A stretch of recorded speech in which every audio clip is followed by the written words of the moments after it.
Predškolska ustanova Užice od ponedeljka otvara vrata objekata za prijem dece u skladu sa iskazanim potrebama porodica zaposlenih roditelja, odnosno drugih zakonskih zastupnika koji nemaju drugu mogućnost zbrinjavanja dece. Ono što se konkretno tiče grada Užica, preduzete su sve mere da se pre svega prostori pripreme, dezinfikuju, da se vaspitači koji će raditi sa decom u grupama testiraju na COVID-19 virus i da naravno u celu tu priču uđemo bezbedno, naravno kako deca, tako i vaspitači koji će sa njima raditi. Rad će početi u 6 objekata predškolske ustanove, a kapacitet ovih objekata zadovoljava trenutno iskazane potrebe roditelja. Uz to su ispoštovane preporuke, pa će tako u grupi biti najviše 13 dece.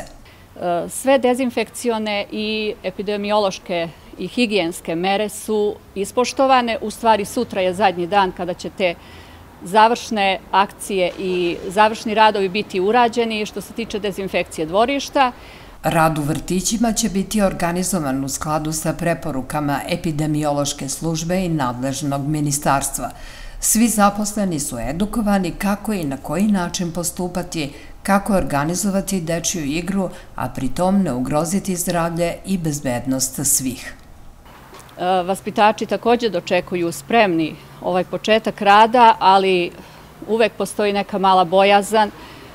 Ovo je neka situacija koja je nesvakidašnja i situacija na koju mi nismo do sada navikli.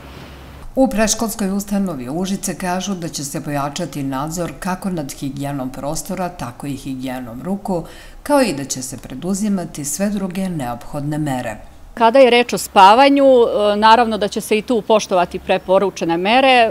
Krevetići će se spuštati, svaki drugi krevetić. Deca neće, bit će okrenuta, kako kažu, noge glava, suprotno jedni od drugih.